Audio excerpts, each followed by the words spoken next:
King's people, distinguished guests, I am delighted to welcome you to King's College London today as we launch our World Questions event series.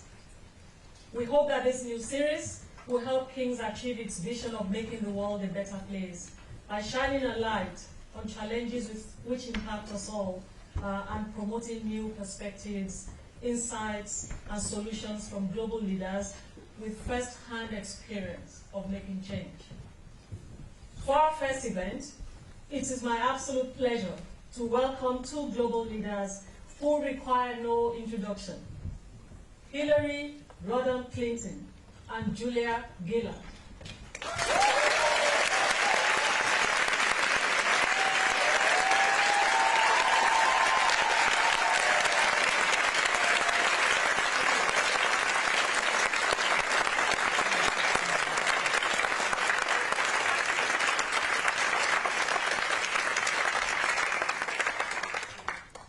Very much. Very enthusiastic audience, which is fantastic. A great welcome for Secretary Clinton. Hillary, I want to start by taking you back almost 25 years ago when you stood in a very cavernous hall in Beijing at a UN meeting and you said, women's rights are human rights, human's rights are women's rights, and the world went mad. Can you tell us about that moment, because we're looking forward to the 25th anniversary next year? Thank you so much, Julia, and it's great to be with you and also here at King's College London with this wonderful audience and in support of the Institute that has been started here under your leadership. I remember it very well because it was the fourth United Nations Conference on Women. It was being held in Beijing. And we, of course, in the United States, were sending a delegation. But the UN invited me to come to speak. And I think it's a bit of an understatement to say that there were many in the administration, namely my husband's administration at the time, who were very reluctant to have me go, and members, very powerful members of Congress as well, because there were several human rights issues that had sprung up at the time between the United States and China with their imprisoning of human rights activists. So it was a bit of a tug of war back and forth, and I very much wanted to go. The delegation was hoping I would go, and I finally, said I really want to go, and my husband said, well, I think it's fine if you go, and I said, okay, fine, we're going. Then, and off we went, but I also wanted to go because I thought it was important to push the envelope as far as we could about a lot of the practices, some of them cultural, some of them political, social, some of them legal, that were holding women back in many, many ways. And so in the speech, I spoke a lot about those actions and the impact that they had on girls and women. And then, of course, made the comment about human rights being women's rights and women's rights being human rights. In front of the official delegation that I was speaking, it was simultaneous translation in about 50 languages, and so nobody was responding. And if you've ever given a speech in front of a big audience, and people are hunched over, they're listening hard, they're not looking at you because they're trying to hear what you're saying, it is so unnerving. I thought, whoa, they don't like me talking about the one-child policy, or they don't like me saying that women can't inherit property, and the whole list of problems I was discussing. But at the end, they did turn out to really like the speech and like the message of the speech.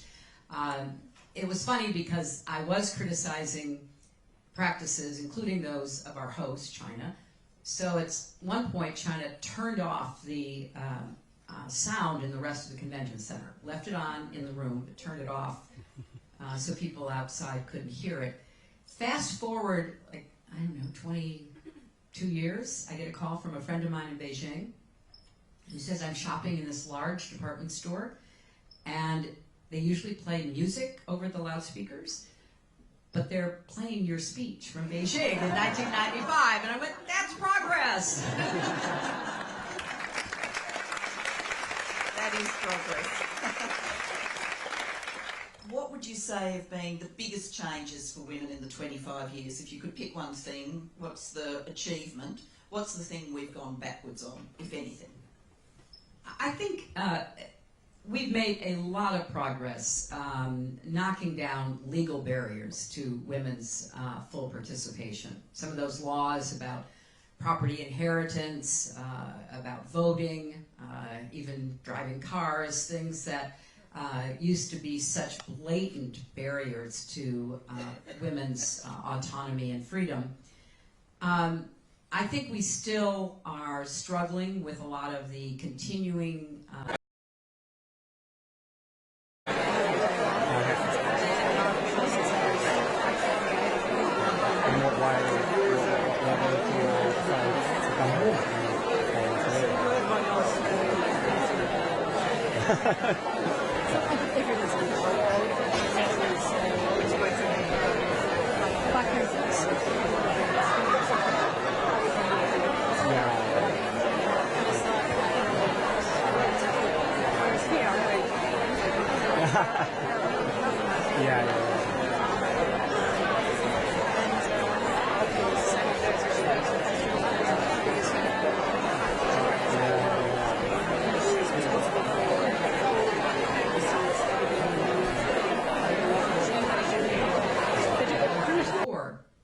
are really in a struggle for the future of democracies, because our democracies are very vulnerable to those kinds of pressures. You know, immigration, technology being weaponized, just two of them. And against that backdrop, people in the UK who are trying to distract themselves from Brexit watch the car crash that is US politics and at least think to themselves it's not just us. And when they are watching that car crash, which is US politics, they want to hear from a very informed voice about what's going to happen next. So,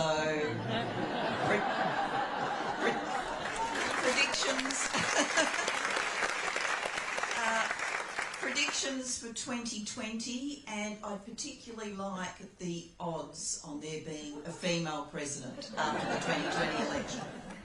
Well, the odds are better by definition because there are more women running. When I ran, there were more American women in space than running for president. So I think that we've made progress. We're kind of moving right along here. I have no crystal ball. I think that it's going to be a very tough election, as they seem to be these days, probably closer than one would like or expect, and in part because we are so divided. I mean, we are really a divided nation, and our partisanship stands for many other things. It stands for acceptance or rejection of all kinds of cultural changes. It stands for divides between urban and rural, between fast-growing, knowledge-based economies and stagnant agriculture, manufacturing-based economies, somewhat like what you have here in the UK. So the current contest is not even yet taken off, although our elections last forever. I so favor the UK. All right, we're having an election in 2 months. Get going. And so we have it. And I mean, we're like, oh my gosh, is this ever going to end? And as somebody who's been in them, I mean, they go on for years. And so we haven't had any voters cast their preference yet. And it's all pretty bunched up in the top, 4 or 5 people, depending upon the time of day and what's in the news. And of course, today we're starting public hearings on impeachment to just make it even more complicated. And I have a rather unique perspective on that, and not for what you're thinking of.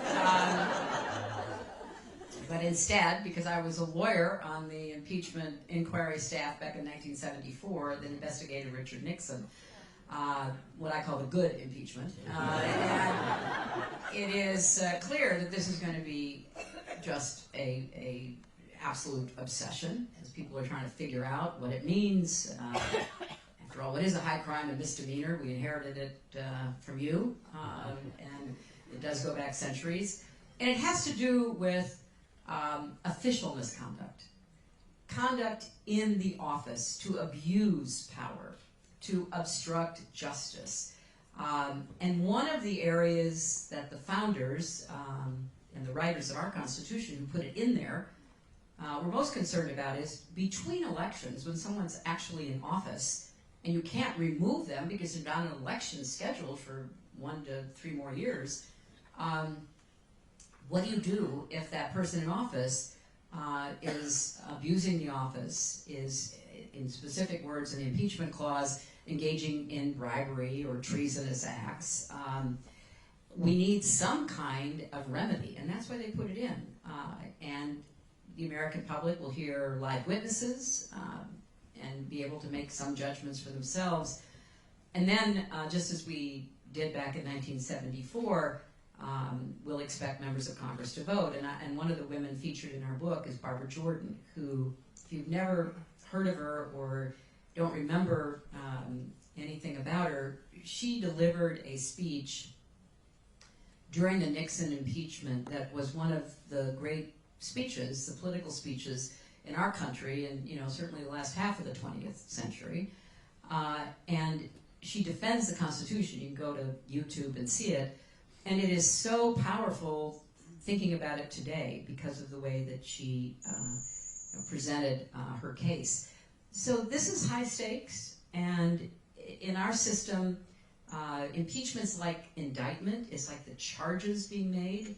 So if the House votes to impeach, then it goes to the Senate for a trial, and that's a much more difficult hurdle. What happened in the Nixon impeachment is a little bit instructive because the evidence was presented, and then articles of impeachment were based on the evidence for abuse of power, obstruction of justice, contempt of Congress, and then the House committee, consisting of both Democrats and Republicans, voted. And Republicans voted for one or more of the articles of impeachment. In the committee, it hadn't yet even gone to the full House, but that afternoon, after hearing the arguments and seeing Republicans vote on the basis of the evidence, Republican senators went to see Richard Nixon at the White House and said, "You should resign," and so he did. So I can't sit here and predict exactly what's going to happen. So we'll have to, see how it plays out. I'd like to now turn the lens the other way, because I'm imagining sometimes you and others sit in the US and look at British politics and go, at least it's not us. And I know you're very fond of the UK, that you travel here frequently, that you've got Welsh roots. Of course, I was born in Wales, so complete transparency, I've started to tell people that we're related. I think I should confess that. But how are you seeing this moment in British politics? Well, I think it's a symptom of some of the very real problems and disagreements that our democracies have. I mean, your country is about as divided as our country is, trying to figure out what to do with the results of a referendum that didn't provide as much guidance as needed to make the decision that the voters apparently voted for. So yeah, we want to leave. Okay, does that mean you want to leave the customs union plus the EU? How are we actually going to operationalize this? And I watched from a distance as Theresa May tried over and over again to come up with something that fulfilled the voters' preference, but actually could work, and could work in a way that didn't undermine and hurt the UK.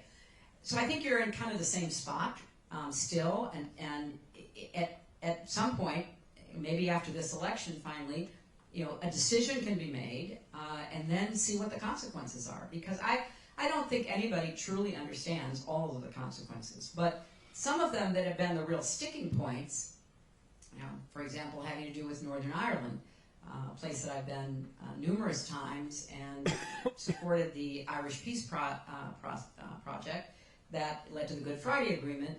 Well, what does it mean? Depending upon how it's structured, it could very well ignite, people who are going to stand up and speak against the peace agreement or speak against the promises that were made, and maybe even really tragically incite violence again. We don't know, but people need to be thinking about that. If you look at the British economy, growth is down. People are unsure about what comes forward, so certainty will help, but is it real certainty? I mean, these are all tough questions, and I don't think, they have easy answers at all. So one hope is that whatever the outcome of your election, there be at least the capacity to move forward, make certain decisions, one way or the other. Because here's what I'm most worried about for both my country and yours, given our political deadlocks and divisions. We are missing out on a lot of great opportunities. There's no better country's position than the United States and the UK to own the future. Diversity is our friend, not our adversary. The freedom, the innovation, the whole concept of supporting great universities to do that research that will open new doors. We have a lot of work to do, and work that could be economically beneficial. Climate change is a perfect example. There's so much we could do to create jobs. Like right now in the United States, more people are employed in the solar power industry than in the coal industry, but the current administration wants to keep coal alive instead of saying, economically, that's not going to work. Let's switch to renewables. Let's really get on the fast track. China's saying we want to own the renewable future. So you can go down the list of what do we do about technology, artificial intelligence, all kinds of things. So at some point, I hope that the UK can get back to really showing the kind of creativity and envisioning a future that is going to be good for all the people here and will have positive effects around the world. One feature of the British election campaign so far has been the number of women who have said that they're not going to stand again. There have been 18 women who have indicated they won't stand, and whilst the statisticians would tell you that's not a disproportionate number, given the number of men who have also said that they're going to retire, what is startling is how early in their careers they are exiting. People who have got promising careers in front of them, you would think, but they're exiting now. And the fact that many of them are expressly pointing to the abuse online and the fact that it doesn't just stay online, that it actually becomes the threat of violence in their everyday lives. What's your reaction when you see that kind of impediment for women coming into politics now? I mean, we always talk about, role modelling, and you can't see it if you can't be it if you can't see it. What's that role modelling? Well, this is one of the first things that I was told by friends of mine who are current or former women members of the House of Commons or the House of Lords, that there was a growing anxiety among women members about the threats that they face. And of course, with the memory of Jo Cox, who was murdered for her political standing. So I take it very seriously, and it is fueled by these online vile attacks that are out there, but it breaks into the real world. Just a few months ago, I was one of several people who was the target of a pipe bomb by a man who was clearly somewhat unbalanced, but also very committed to our current president, and was targeting what he thought of as the president's enemies, including me and Barack Obama and others. Thankfully, he wasn't a very effective bomb maker, but that's nothing to bank on. So I see political violence in general, the threats, the actions. I see an increase in hate crimes in our own country, accompanied by violence, and of course we have a surfeit of weapons that people pick up and use. And so when I heard about all of these people, particularly the women who weren't going to run again or were not going to run in the first place, and they attributed it to the threats that they face, that is not only a threat to individuals, that's a threat to our democracies.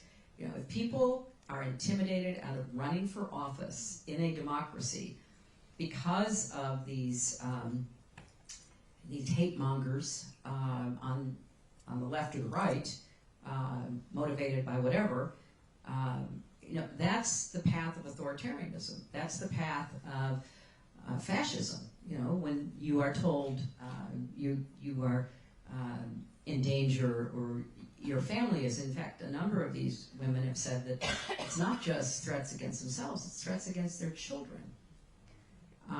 So clearly something is amiss. We are not paying attention to what is motivating vulnerable people, extremists, ideologues, online and off.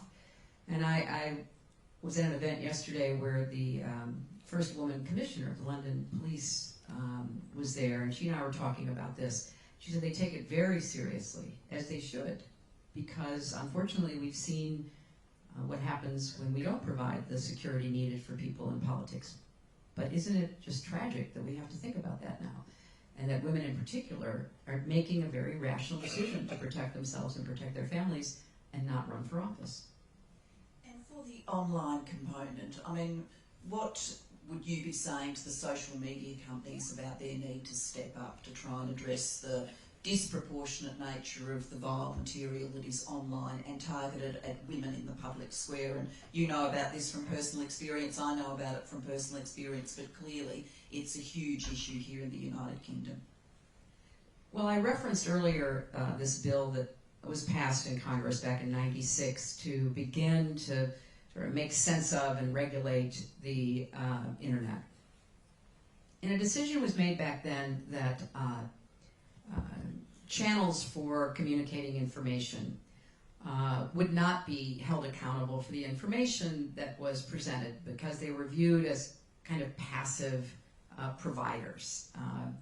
That's no longer the case, and we have a couple of pretty clear examples of what's happening in the U.S. that affect the entire world because of the location of a lot of these online companies.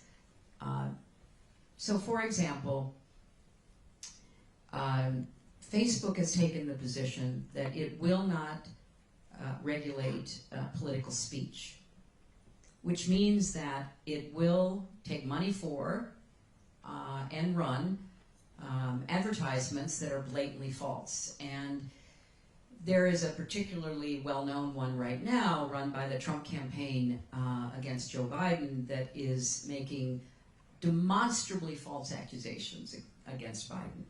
So when that ad was presented to our TV networks, which are governed in a different way, they refused to run the ad. Twitter decided they wouldn't run the ad, and then they made a further decision not to run any political ads. And Facebook said, oh no, that's freedom of speech, people have to make up their own minds. It's a deeply irresponsible decision, and it is one that will make it increasingly difficult for people running for office to persuade voters to vote for them based on, accurate information as opposed to falsified information. There's another development that I think we will see more of in our upcoming election. Maybe it'll be in yours as well. And that's this new technology that is able to present what are called deep fakes, video deep fakes. So some months back, a group took Nancy Pelosi and took words out of her speeches over many, many different speeches, pieced them together to have her saying something she never said. But the words were still her words. So if somebody were to take everything Julia and I are saying up here and then they pieced it together so it had a totally different meaning, that's what they did to Nancy. And again, that was put online. Twitter took it down. YouTube took it down. Facebook kept it up.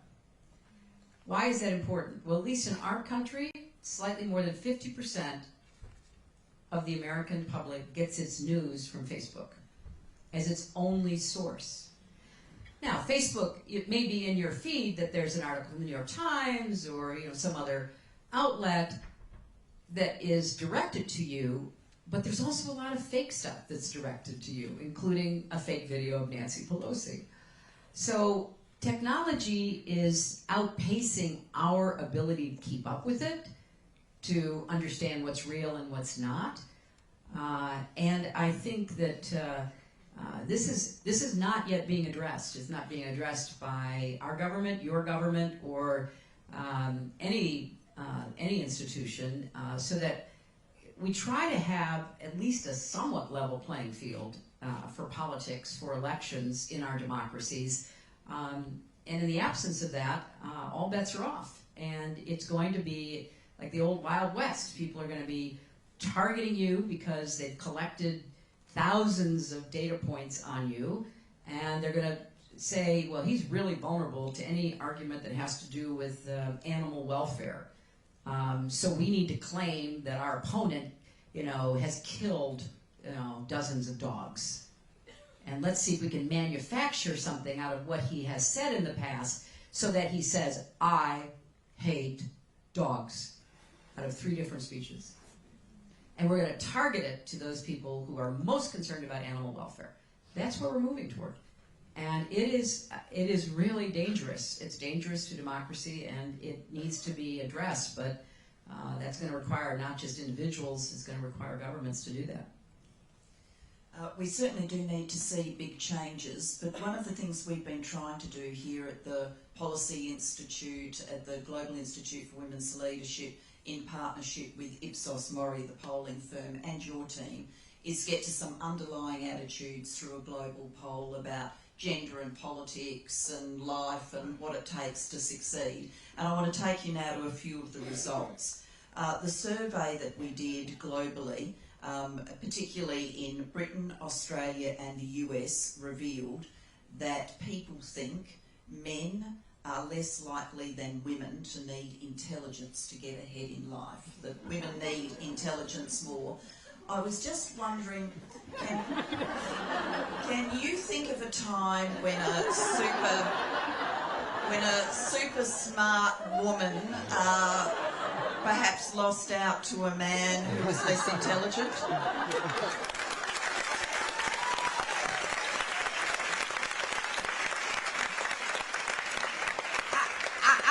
I would never say that intelligence is everything, but it is something.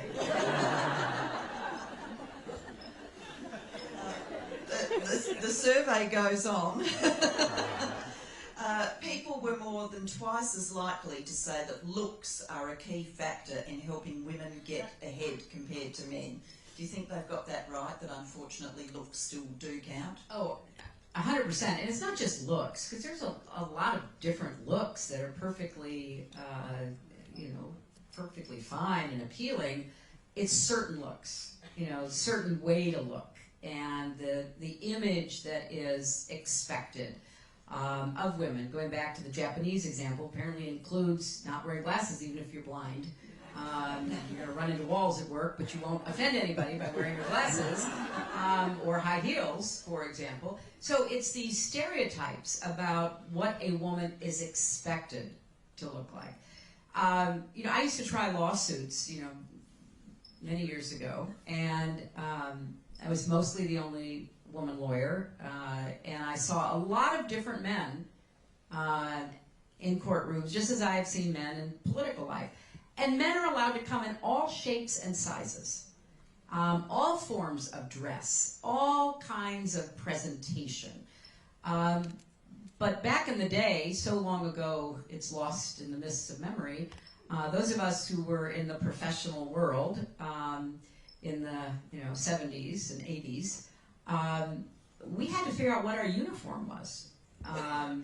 And so we would wear skirt suits with white blouses and ribbons tied around our necks in bows.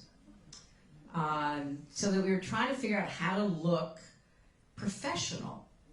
And there were many aspects of that effort during that time that looking back on, you think, wow, but we didn't know. And I'll tell you just a little side story. So I remember there used to be an advice column in our local newspaper in those days by a man. I think his name was John Malloy, I think. Anyway, he would take advice to offer people in their work lives. And I will never forget reading a question that came in, and it said something like, I've just gotten a big promotion, so for the first time I'm going to have my own office, and I'm trying to figure out how to decorate it. Do you have any advice? Signed, like TJ. So the answer goes like this. Dear TJ, I can't tell from your initials whether you're a man or a woman, but my answer would depend upon which you are. Because if you're a man, you want to put, if you have a family, pictures of your family in your office, because people in your office will think you are a reliable fellow, that you are working for the betterment of your family. So put up pictures of your children, your wife, and others. If you are a woman, do not put pictures of your family in your office, because people will think you can't keep your mind on your work. That's the kind of stuff we were trying to make sense of back then. So thankfully, fast forward, there's a lot of difference now. People can, they have a greater range of what they can wear and look and all the like. But I do think that there are still expectations. So when you say looks, it's kind of conventional attractiveness that people are talking about as they define it. And do you think the men come in all shapes and sizes extends to men can have all sorts of hair and haircuts?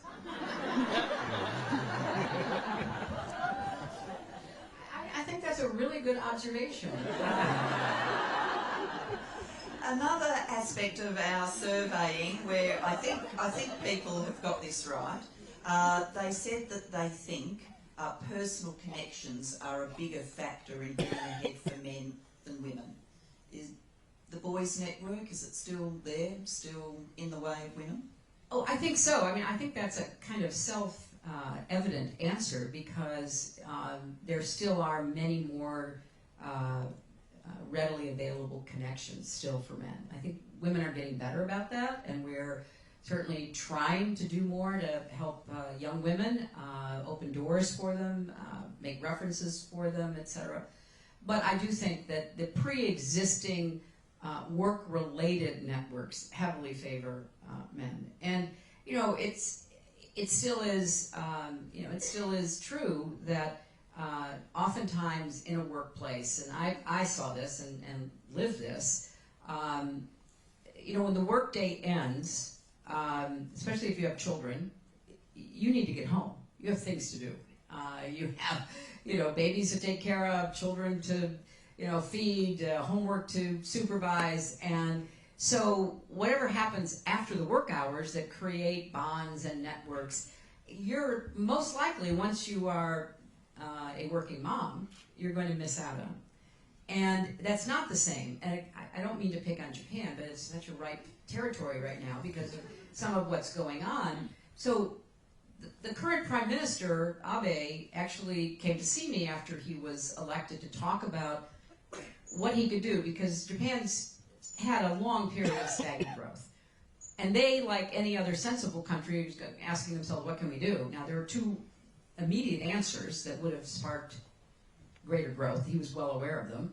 One was more immigration in Japan, which apparently was a no-go. And the other was get more women in the workforce. So he was really interested in talking about how do we get more women in the workforce, because every country could actually increase their GDP if they knocked down barriers. Some countries could increase it by 40%, some could increase it by 8%.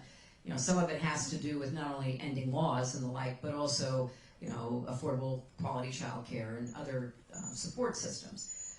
So Abe really tried. I mean, he had a whole big agenda about it. But the way Japanese society is structured, women, once they marry, are responsible for their children and the elders in their family. And it is more than a full-time job.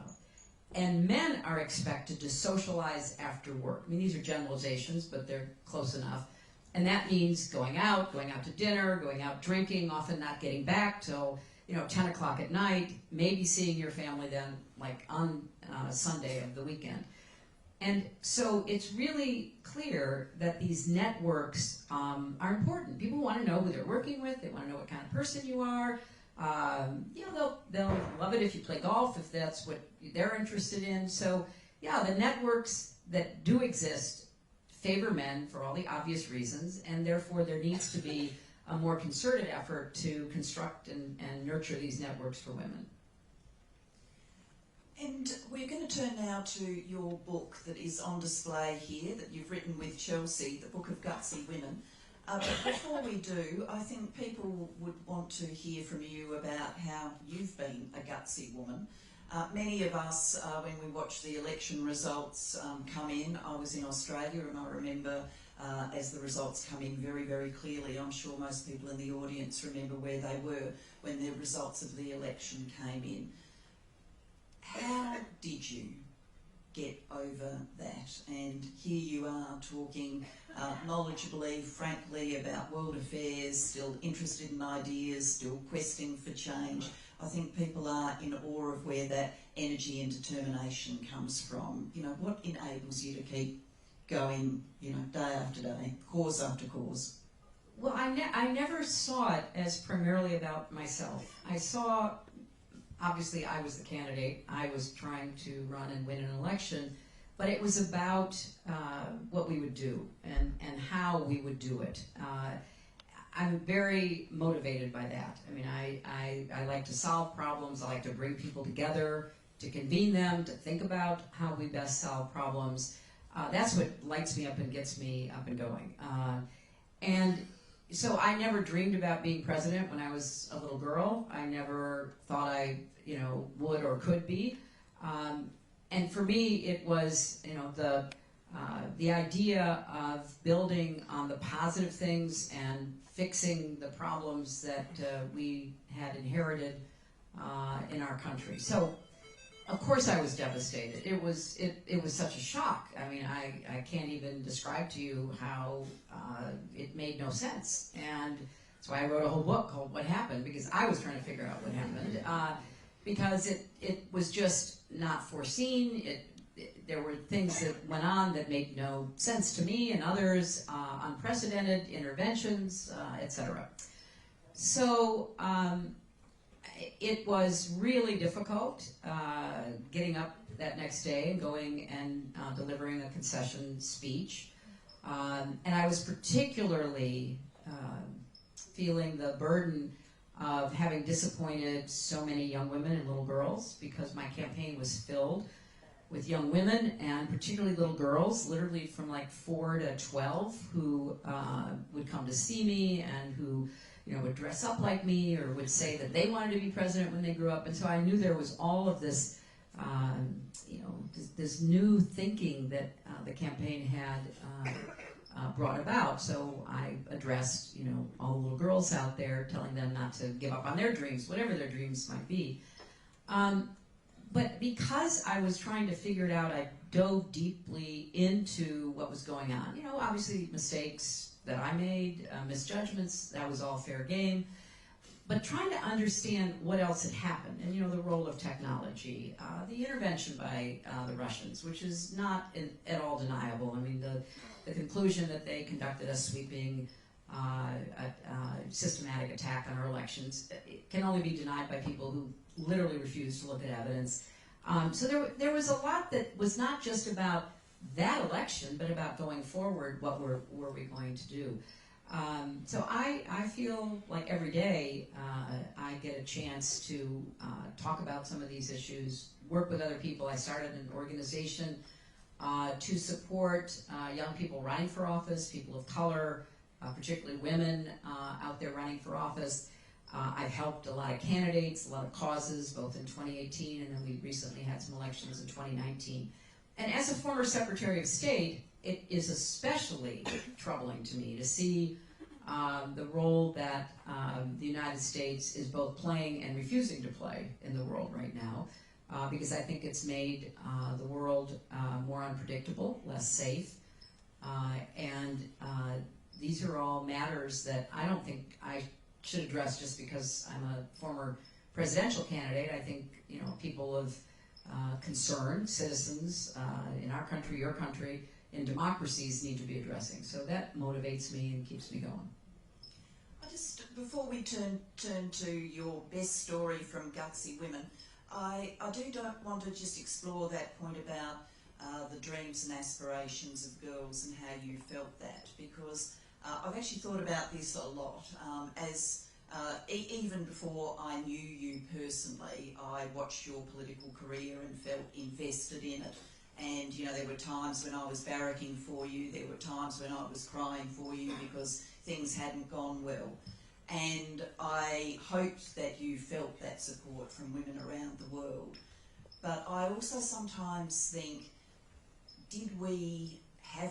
are we still putting too much of a burden on your shoulders? I mean, it's a lot to carry the expectations. You know, you're a truly global figure, to carry the expectations of women around the world.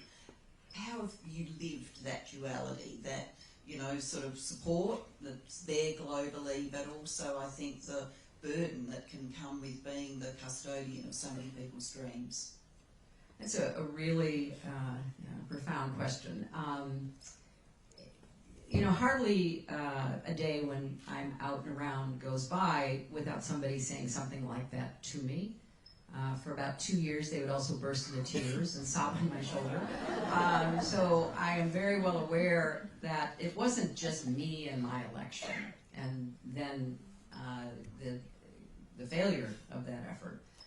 It was because people were seeing what I was doing on a very high stage under a bright spotlight as some kind of beacon or guide-like to what they were doing or thinking about. You know, I had a woman here in London, you know, stop me and tell me that, you know, because of what she saw me doing, she made some very difficult decisions in her own life. So I know that I am out there, and people often both project onto me, making me better or worse than I actually am as a human being or a public figure, but I also know that they are internalizing a lot of it and trying to think through, you know, what can I do? And it's one of the reasons we actually wrote this book, because it's also very common when I'm out, and increasingly it even happens to my daughter, where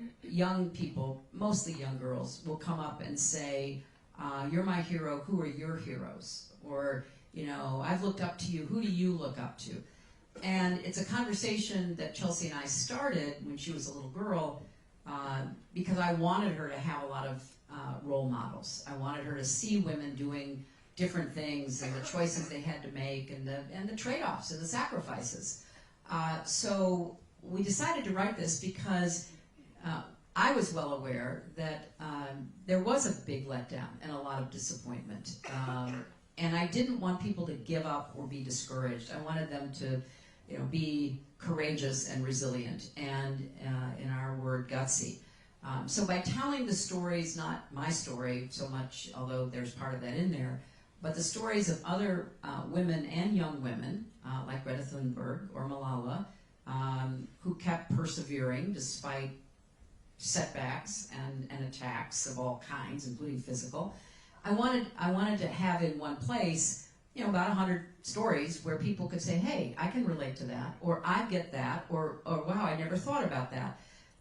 Because in this environment in which we live, this 24/7, you know, news, information overload, it's really hard to sort it all out and to make sense of it and to apply it to your own life. So this is our effort to, you know, kind of give people, you know, something to hang on to, some story that might have meaning to them. And you're amongst friends in a very intimate audience. How good a co-author was Chelsea? Well, let me say that it was mostly a joy. And it was, I think, harder on her than on me. We made lists of hundreds of women that we wanted to include, and some of the women on my list she'd never heard of, and some of the women on her list I'd never heard of. So we had to sort all that out. We wrote over 200 essays, and then our editor said, "Are you kidding me? You've got to cut that in half." So that was another hard process. But if Chelsea were sitting here, she would say the biggest challenge to her is that I write longhand. Now, the first event we did about the book, we could literally see younger people turning to others saying, "What's longhand?" And that's the way, you know, we used to write with, you know, quill pens. So I've just always, for long form writing, found it easier to provoke my thinking by writing longhand. And Chelsea just could not get over that. Now, she would also embarrass me tremendously by saying, yeah, she would write a page and then she would take a picture of it and send it to me. Well, yes, I did, because that's how we traded information. And then she would say, but I didn't think that would happen when we started editing. She said, you know, Google Docs are your friends, and track changes really work. Anyway, we got through it. But that did have, for some, you know, tense late night conversations, I can't read what you've written. So, but you know, it was by far a wonderful experience. And then we've been traveling around, going all over the United States. We were here Sunday and Monday for events. And the best part of it was that she brought her newborn, Jasper, who's 3.5 months, because she's still nursing. So we got to travel with my grandson, and that was a special treat. Fantastic. And I know that it's full of fantastic stories about gutsy women, but can you share one with us that's a particular favourite? It's really hard. We categorized the women because we thought their stories sort of overlap, like you know, earth defenders, healers, activists, elected officials, and literally we could have had so many more people, and you know, we had to make some very hard decisions. You know, there's one woman who I always think about because, you know, when you wonder what you would do if faced with a really tough choice, one that put your life in danger or the lives of people you cared about, I think about this woman named Dr. Hawa Abdi, who is a Somalian. She is an OBGYN physician. She was born to a family of means in Somalia. She left the country to get her medical education, but she came home to practice medicine and to care for women and girls. And then Somalia was hit by a devastating drought, and then the explosion of violence, largely motivated by Al-Shabaab and Islamist jihadist militia. So Dr. Abdi found herself on her family property taking in refugees, mostly women and children who were being, you know, were fleeing their little farms, or their cattle had died from drought and they had nowhere to go, or they were fleeing violence. At one point, she had 90,000 people on her farm. And so she had to organize to take care of them. It's not just providing medical care, they had to get food and shelter and all the rest of it. And then one day, Al-Shabaab militants showed up and demanded that she leave and turn over the farm to them. And she refused. And there were a bunch of teenage boys, basically, holding automatic weapons, telling her to get off her own property. And she stood her ground. It could have gone either way. And she not only said no, she said, "What are you doing? What have you ever done to help anybody?" And she basically shamed them into leaving. And she later was diagnosed with a brain tumor. She had to leave to go get treatment. Thankfully, it was benign. She came back, and it happened again, where a new set of militants showed up. She's still there. She's helped by her two daughters who became doctors. But lots of times people think, like, you know, what would I have done in the civil rights movement or during the Blitz, or you know, at a terrible point of conflict in my own life, or anything that I have heard about or seen. And so I think about her because she was doing incredibly important humanitarian work, and she wouldn't be moved. And it was really an act of grace that they didn't just haul off and kill her, because they saw something in her that really caused them pause, and they went away. So I really, there are a lot of women in this book who faced all kinds of terrible experiences and had to find an enormous amount of resilience and courage to keep going. And we highlight a lot of their stories because they didn't just try to achieve something on behalf of themselves. They wanted to make a positive difference in other people's lives as well. And I think we can all use a big dose of that right now. I think we can too. Thank you for sharing that inspiration. And this is going to be the first thank you. We're going to do a couple of thank yous. But can I ask you to join me in thanking one gutsy woman, Hillary Clinton?